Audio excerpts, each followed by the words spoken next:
sort of got into dealing because I was born into it. Like it's all I've really ever known. Like my dad does it and the rest of my family does it. And then it sort of started whenever I failed on my GCSEs and I just didn't really have anything else to do. So I just thought, fuck it, like may as well join the family business. So I sat down with my dad and we talked about it, and he gave me an ounce to start to sell, and then that's sort of where it started. And then I'd sell to friends, and then I'd sort of sell to friends of friends, and then like your number sort of starts to get around, and you slowly start to get more customers, and it just builds from there, if you know what I mean.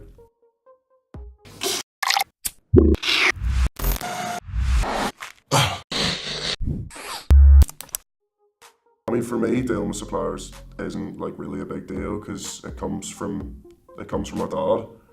But I do know about like people having issues. I deal from my house, like it's much safer than dealing on the streets. Like in Newcastle, there's like so much trouble, and there's like a load of police about. And if you get caught with like such a big amount of gear, you know you're doing time for it. I think the main dangers of dealing in Newcastle are rival dealers and the police. Like there's a lot of dealers in Newcastle, and everyone sort of wants to be that dealer, that one that's sort of important and is making all the money. And obviously the police know that Newcastle's quite known for drugs, so they're always watching. I have had people sitting outside my house. There's been police sitting out there for a couple of days. A lot of rival dealers would sit just outside the house. They sit in their cars and they just sort of watch you for a while, but I don't worry about it all the time, because if you do, you get too stressed. You gotta be able to like pass over it, if you get what I mean. I've been stopped by the police a few times, but luckily I've never had anything on me. There was this time that I was fighting in the street, and the police came to the door. They asked questions about it, and they've searched me for drugs, obviously because they knew who it was, but I didn't have anything on me, and they couldn't go into the house to search it, so I was sweet. I don't really protect myself when I'm dealing. Like when I'm in the streets, I don't carry a weapon on me or anything. I just sort of keep a lot of people close by and walk about with a load of mates. But I mean, in the house, we've got loads of weapons. Like we've got crossbows and bats and sort of just whatever we need. And we keep like a load of knives hidden in places that you can just sort of, if someone does come in and stuff starts to go down, like you can just grab it quickly. Because there is always that chance that like you're gonna get robbed, and you sort of got to be able to think about like protecting yourself and the money you've got in the house, and obviously like if your family's there and all.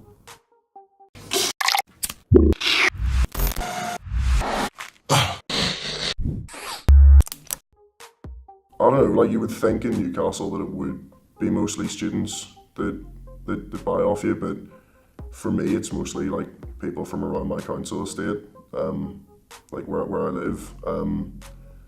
So like I know them. I've sort of known them all since I was a kid and grown up with them, and now I'm selling to them.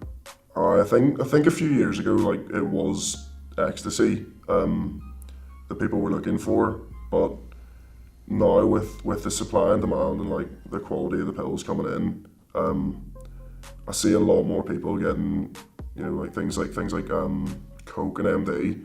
Sort of people just really want something to keep the party going. I'm not really bothered about fueling people's addictions. Like it's not my problem, is it? Like they're gonna get it off someone like this, so it may as well be me.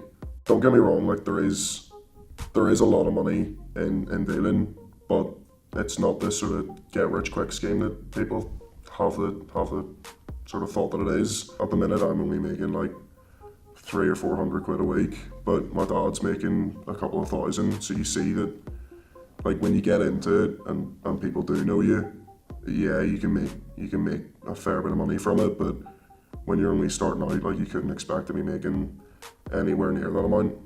I've got no interest in getting a job. Like the way I see it is I'm making more money than most guys my age who are stuck in some boring job that they hate, while I'm sort of not even really having to work that hard.